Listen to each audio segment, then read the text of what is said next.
हाताचं हाड मोडलं तर आपण काय करतो? लगेच जाऊन एक्सरे काढतो. तिथे एक स्पष्ट पांढरी रेष दिसते आणि डॉक्टर सहज सांगतात की हे पहा, इथे हाड मोडलंय. हो, नक्कीच. तिथे सर्व काही अगदी अचूक असतं. अगदी बरोबर. तिथे दोनच टोकं असतात. एकतर हाड मोडले आहे किंवा नाही. पण समजा मनाची शिस्त मोडली किंवा एकाग्रता भंग पावली तर ती कशी मोजणार? खरंय, तिथे कोणतंच एक्स-रे मशीन काम करत नाही. तेच तर.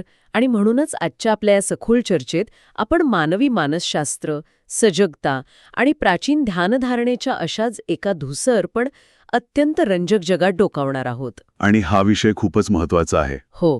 आजचा आपला विषय वारापेमू भिक्खू या यूट्यूब चॅनलवरील एका अत्यंत माहितीपूर्ण व्हिडिओवर आधारित आहे.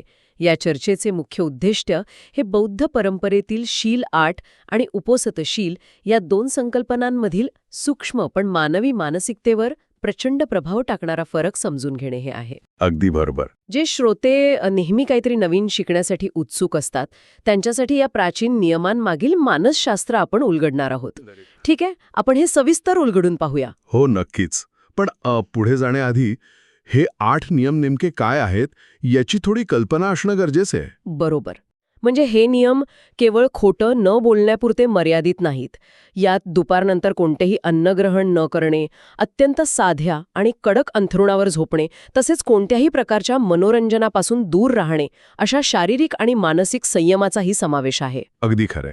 आणि या नियमांकडे पाहताना अनेकांना असे वाटू शकते की हे केवळ एखाद्या विशिष्ट धर्माचं कर्मकांड आहे. हो, साहजिकच आहे ना तसं वाटणं. पण या परंपरेच्या मुळाशी गेल्यावर समजते की हा एकाग्रता, मानवी शिस्त आणि सजगतेचा सर्वोच्च स्तर गाठण्याचा एक अत्यंत प्रगत असा मानसिक व्यायाम आहे. अच्छा, म्हणजे हा फक्त एक धार्मिक नियम नाहीये तर? अजिबात नाही. हे 8 नियम म्हणजे मानवी मेंदूला त्याच्या अत्यंत प्राथमिक आणि आरामदायक सवयींमधून बाहेर काढण्यासाठी तयार केलेले एक प्रभावी तंत्र आहे. म्हणजे थोडक्यात मेंदूला शिस्त लावण्याचं तंत्र. अगदी तेच. जेव्हा आपण स्वतःला दुपारनंतर न जेवण्याची किंवा करमणुकीपासून दूर राहण्याची सक्ती करतो, तेव्हा आपण प्रत्यक्षात आपल्या मेंदूला इन्स्टंट ग्रॅटिफिकेशन म्हणजेच तात्काळ मिळणाऱ्या सुखाच्या आहारी न जाण्याचं प्रशिक्षण देत असतो. बापरे, हे खूपच सखोल आहे. आणि इथेच खऱ्या अर्थाने वेळेचे एक वेगळं गणित सुरू होते. व्हिडिओनुसार जेव्हा आपण या दोन संकल्पना पाहतो, शील 8 आणि उपोसशील, तेव्हा वरवर पाहता दोन्हीमध्ये हेच 8 नियम आहेत. हो, नियम तेच आहेत. पण या दोन्हीत वेळेचा एक मोठा फरक आहे. शील 8 आपण वर्षाच्या किंवा महिन्याच्या कोणत्याही दिवशी पाळू शकतो, पण उपोसशील हे फक्त चंद्राच्या कलानुसार ठराविक दिवशीच पाळले जाते. खरंय. प्राचीन काळी लोक महिन्यातून 8 वेळा हे पाळत असत. 5व्या, 8व्या, 14व्या आणि 15व्या दिवशी. पण आता मात्र लोक हे फक्त 4 दिवसांवर घेऊन आले आहेत. म्हणजे फक्त 8वा आणि 15वा दिवस. अगदी बरोबर. मग मला सांगा, जर हे नियम मानवी प्रगतीसाठी इतके चांगले आहेत, तर मग लोकांनी उपोसतशीलमधील दिवसांची संख्या निम्म्यांवर का आणली असावी? येथे सर्वात आकर्षक बाब म्हणजे हा समाजाचा दबाव कसा काम करतो हे पाहणे. या बदलामागे मानवी स्वभावाचे आणि समाजाच्या दबावाचे एक मोठं मानसशास्त्र दडलेले आहे. समाजाचा दबाव तो कसा काय? व्हिडिओतील माहितीनुसार लोकांनी 5वा आणि 14वा दिवस वगळण्याचं मुख्य कारण म्हणजे मार्गदर्शकांचा अभाव आणि सामाजिक समरसतेचा दबाव. अच्छा. म्हणजे भिक्षूंनी लोकांना हे सांगणेच सोडून दिले की 5व्या आणि 14व्या दिवशीही हे नियम पाळले जाऊ शकतात. आणि सर्वात महत्त्वाचे म्हणजे जर कोणी पाळले तर? हे नियम पाळायला गेले तर समाज त्यांच्याकडे हा माणूस वेडा तर झाला नाही ना अशा नजरेने पाहू लागतो. बापरे, म्हणजे लोक काय म्हणतील याची भीती? अगदी बरोबर. मानवी मेंदूची उत्क्रांती अशा प्रकारे झाली आहे की तो सामाजिक बहिष्काराला किंवा समूहातून वेगळे पडण्याला खूप घाबरतो. एका विशिष्ट दिवशी बहुतांश लोक जे करत नाहीत ते करणे म्हणजे स्वतःला समूहापासून वेगळे करणे असते. खरंय. त्यामुळे धार्मिकदृष्ट्या आणि मानसिकदृष्ट्या योग्य असूनही केवळ सामाजिक नियमात बसत नसल्यामुळे लोकांनी 5वा आणि 14वा दिवस नाकारला. याचाच अर्थ केवळ लोक काय म्हणतील या भीतीने एका प्राचीन परंपरेचा अर्धा भागच नष्ट झाला. हे ऐकायला थोडं धक्कादायक वाटतं. हो, नक्कीच. पण आजच्या आधुनिक काळाशी याचा खूप जवळचा संबंध आहे. आपण आजकाल ज्याला फिअर ऑफ मिसिंग आउट किंवा फोमो म्हणतो किंवा पियर प्रेशर म्हणतो, तोच हा प्रकार आहे. अगदी तसंच. जर आपण आजच्या जगाशी याची तुलना केली तर हे अगदी आपल्या फिटनेसच्या नियमांसारखं आहे. आजकाल अनेक जण स्वतःच्या सोयीनुसार व्यायामाचे नियम बदलतात. हो, वीकेंड वॉरियर्स. अगदी तेच. ज्यांना आपण वीकेंड वॉरियर्स म्हणतो, जे फक्त शनिवारी आणि रविवारी व्यायाम करतात. कारण त्यांना इतर दिवशी वेळ नसतो किंवा तशी त्यांची सोय असते.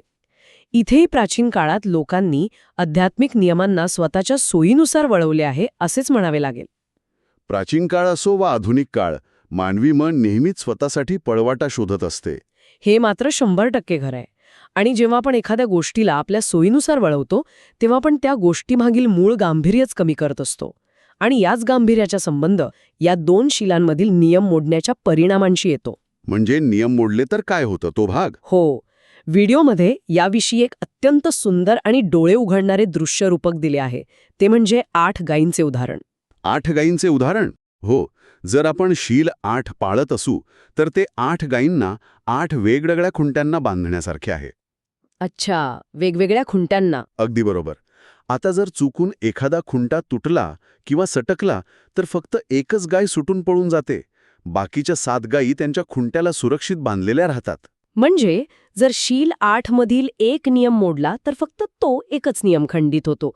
बाकीचे 7 नियम अबाधित राहतात. अगदी तेच. येथे एक अतिशय रंजक गोष्ट समोर येते आणि इथेच उपोसथशील पूर्णपणे वेगळ्या पातळीवर जाते. व्हिडिओनुसार उपोसथशील म्हणजे त्या 8 गायींना 8 वेगवेगळ्या खुंट्यांना न बांधता एकाच अत्यंत भक्कम खुंट्याला बांधून ठेवण्यासारखे आहे. हो, एकाच खुंट्याला. आता विचार करा, जर तो एकच खुंटा मुळासकट उखडला गेला किंवा तुटला तर सर्वच्या सर्व 8 गायी एका झटक्यात पळून जातील. नक्कीच. याचा अर्थ असा की उपोसथशील पाळताना जर एक जरी नियम मोडला गेला तर संपूर्ण उपोसथ भंग पावते. सगळे प्रयत्न एका सेकंदात शून्य होतात. मला हे अगदी व्हिडिओ गेममधल्या हार्डकोर मोडसारखं वाटतंय. हार्डकोर मोड. हे उदाहरण छान आहे. हो ना, म्हणजे तुम्ही एखादा गेम खेळत आहात, अनेक कठीण टप्पे पार केले आहेत आणि अचानक एक छोटीशी चूक होते. साध्या मोडमध्ये तुम्हाला त्याच ठिकाणाहून परत खेळता येतं. पण हार्डकोर मोडमध्ये एक चूक झाली की गेम थेट शून्यापासून पहिल्या टप्प्यापासून सुरू होतो. तिथे कोणतीही क्षमा नसते. हो, तिथे कोणतीही क्षमा नसते. पण माझा प्रश्न हा आहे की अशी सर्व किंवा काहीच नाही, म्हणजेच ऑल ऑर नथिंग मानसिकता का तयार केली गेली असेल? यामुळे एक महत्त्वाचा प्रश्न निर्माण होतो.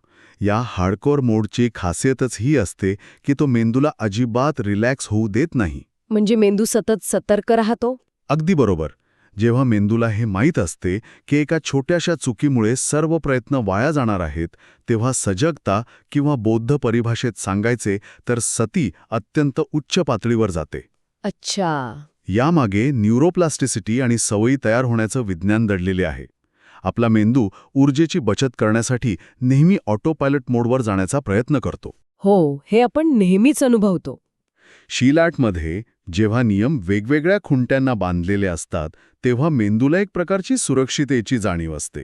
एखादी चूक झाली तरी सर्वस्व गमावण्याची भीती नसते, त्यामुळे तिथे मेंदूला पळवाट मिळते. म्हणजे मेंदू तिथे थोडा आळशी होऊ शकतो? नक्कीच. पण उपोसथच्या एकाच खुंट्याच्या रचनेमुळे ती पळवाट कायमची बंद होते. मेंदूला प्रत्येक क्षणी वर्तमानात राहावेच लागते. बापरे, म्हणजे चालताना, बोलताना, विचार करताना प्रत्येक क्षणी सावध राहावं लागते. हो, आणि या अखंडतेमुळे जुन्या सवयींचे न्यूरल पाथवे वेगाने तुटतात आणि सजगतेचे नवीन मार्ग तयार होतात. म्हणजे ही रचना मुद्दाम अशी केली आहे जेणेकरून माणसाचं लक्ष विचलित होऊच नाही. अगदी तेच. पण याच्या पुढचा जो टप्पा व्हिडिओत सांगितलाय तो ऐकून खरोखरच अंगावर काटा येतो. आपण आतापर्यंत फक्त एका दिवसाच्या उपोस्थबद्दल बोलत होतो. हो, एका दिवसाचा. पण यात पटीच्या कर उपोसथ नावाचा एक प्रकार आहे, जो सलग 3 दिवसांचा असतो. म्हणजे 5 तारखेला उपोसथ पाळायचं असेल तर 4, 5 आणि 6 तारखेला नियम पाळावे लागतात. होय. आणि याहूनही भयंकर म्हणजे परिहार उपोसथ, जे सलग 1 महिना किंवा अगदी 3 महिने पाळले जाते. हे खूपच कठीण असतं. आता मला इथे एक मोठा प्रश्न पडतो आणि हा नियम खूपच कठोर वाटतो. कसा काय? म्हणजे बघा, व्हिडिओत म्हटले आहे की जर एखाद्या व्यक्तीने सलग 3 महिने म्हणजे 90 दिवस हे नियम पाळण्याचा संकल्प केला, ती व्यक्ती 89 दिवस अत्यंत निष्ठेने सगळे नियम पाळते. पण 90व्या दिवशी अगदी शेवटच्या टप्प्यात चुकून एखादा नियम मोडला जातो. तर तिचे संपूर्ण 3 महिन्यांचे उपोसथ शून्य होते. तेच तर. हे खूपच निर्दयी आणि शिक्षा देणाऱ्या नाहीये काल.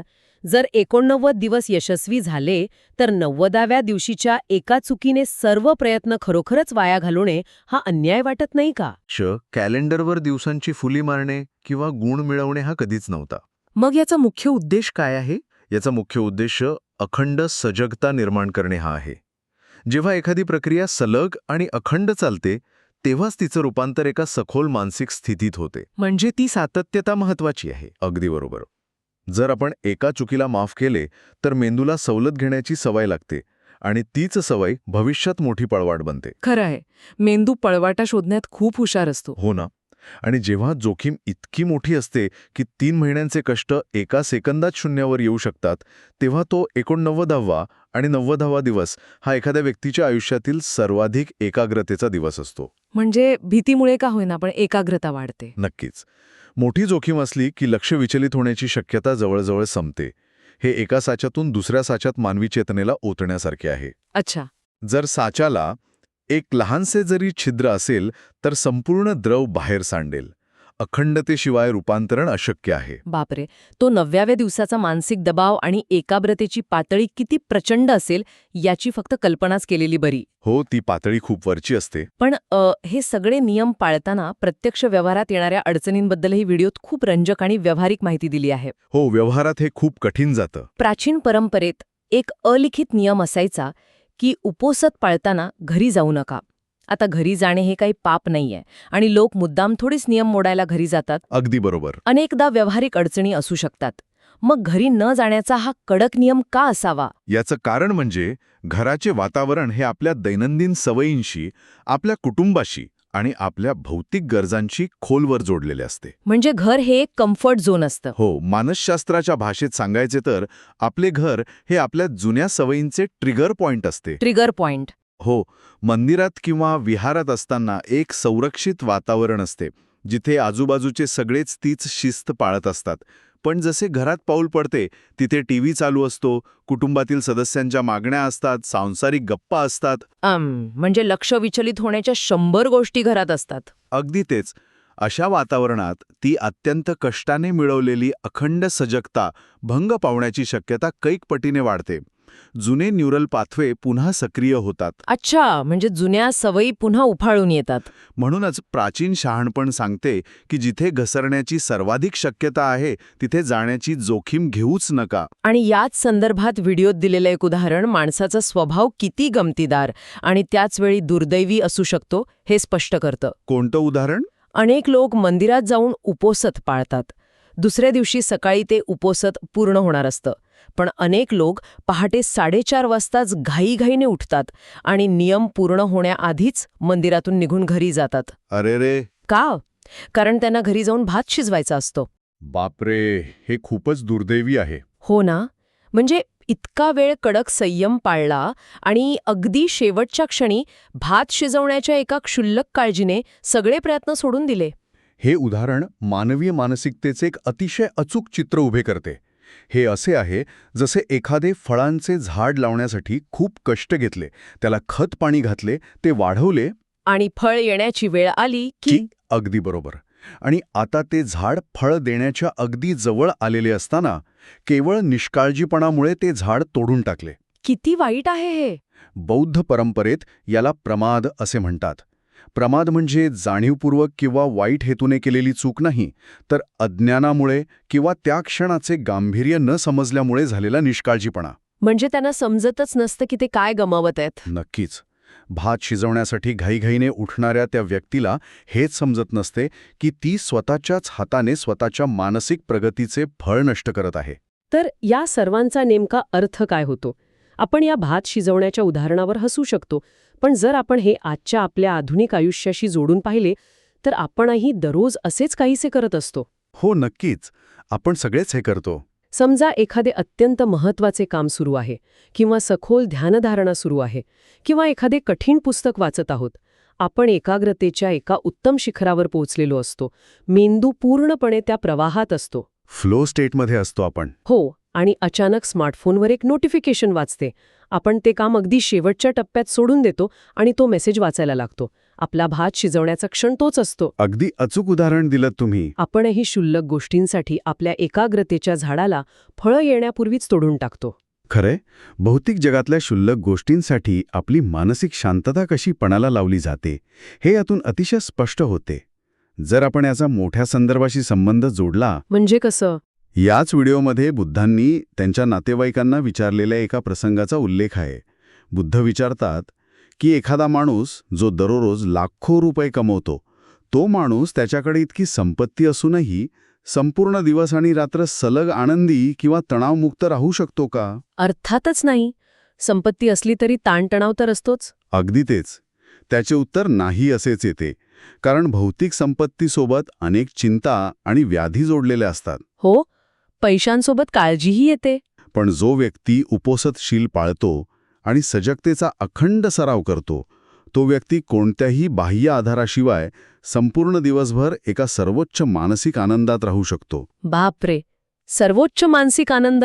हो, या मोठ्या संदर्भाचा विचार केल्यावर आपल्याला भौतिक सुख आणि मानसिक शांतता यातील खरी दरी समजते. खरंच, लाखो रुपयांची कमाई जो अखंड आनंद देऊ शकत नाही, तो आनंद ही शिस्त आणि सजगता देऊ शकते, हा विचार खूपच प्रभावी आहे. नक्कीच. पण हे सर्व ऐकायला जितके सोपे वाटते, प्रत्यक्षात अंमलात आणायला तितकेच कठीण आहे. आपण पाहिले की केवळ समाजाचा दबाव आणि लोक काय म्हणतील या भीतीने महिन्यातले 2 उपोसतचे दिवस गाळले गेले. हो, समाजाचा दबाव खूप मोठा असतो. आपण 8 गायींच्या उदाहरणातून ही प्रक्रिया किती हार्डकोर आहे हे समजून घेतले आणि 3 महिन्यांच्या परिहार उपोसतमध्ये 89व्या दिवशी चूक झाल्यावर ती अखंड सजगता पुन्हा शून्यावरून सुरू करण्याची ती कठोरताही आपण पाहिली. हो, या सर्व चर्चेतून एक अत्यंत मोठा विरोधाभास समोर येतो, ज्याकडे व्हिडिओच्या शेवटी लक्ष वेधण्यात आले आहे. कोणता विरोधाभास? दररोजच्या जीवनात अनेक प्रार्थना केल्या जातात. चांगल्या भविष्यासाठी इच्छा व्यक्त केल्या जातात. माझी प्रगती हो असे वारंवार म्हटले जाते. हो, आपण सगळेच तशी प्रार्थना करतो. पण प्रत्यक्षात वास्तवाकडे पाहिले तर कालपर्यंत जे 5 साधे नियम पाळले जात होते तेही आज पाळता येत नाहीत. प्रगती करण्याऐवजी मानवी मन हळूहळू खाली घसरत आहे. बापरे, म्हणजे आपण फक्त शब्दांनी प्रगती मागतोय. अगदी तेच. शब्दांनी प्रगती मागितली जाते, पण कृतीतून अधोगती होत आहे. जोपर्यंत आपल्या सोयीनुसार नियम बदलण्याची ही सवय सुटत नाही, तोपर्यंत खऱ्या अर्थाने कोणतीही सखोल प्रगती शक्य नाही. अगदी याच विचारावर आजची ही सखोल चर्चा आपण थांबवणार आहोत. आपण ज्या एक्स-रे मशीनच्या स्पष्टतेबद्दल सुरुवातीला बोललो होतो, ती स्पष्टता मनाच्या बाबतीत मिळवणं किती अवघड आहे हे आज समजले. हो, नक्कीच. पण जाण्यापूर्वी श्रोते हो, एक अत्यंत महत्त्वाचा आणि विचार करायला लावणारा प्रश्न इथे उपस्थित करायचा आहे. कोणता प्रश्न? आजच्या या आधुनिक जगात एकाग्रता वाढवण्यासाठी, सवयी सुधारण्यासाठी आपण शेकडो ॲप्स डाउनलोड करतो, अनेक नवनवीन पद्धती वापरतो. तरीही आपल्याला वारंवार अपयश काय येते? विचार करण्यासारखी गोष्ट आहे. याचे कारण हे तर नाही ना की आपण शील 8 प्रमाणे आपल्या सवयींना आणि लक्ष्यांना 8 वेगवेगळ्या खुंट्यांना बांधून ठेवले आहे, जिथे एखादा खुंटा सुटला तरी फारसा फरक पडत नाही आणि आपण स्वतःला सहज माफ करतो. खरंय, आपण खूप सहज पळवाटा शोधतो. पण काय होईल जर आपण आपल्या आयुष्यातील सर्वात महत्त्वाच्या ध्येयाला, उपोस्तशील सारख्या ऑल ऑर नथिंग मानसिकतेने एका अत्यंत मजबूत खुंट्याला बांधून ठेवले, जिथे एक चूक झाली तर सगळं गमवावं लागेल ही जाणीव सतत मनात असेल? बापरे, हा दृष्टिकोन खूपच शक्तिशाली ठरू शकतो. हो ना. विचार करा श्रोते हो, जर असा दृष्टिकोन अंगीकारला तर आपली सजगता आणि एकाग्रता कोणत्या शिखरावर पोहोचू शकेल याचा विचार नक्की करा.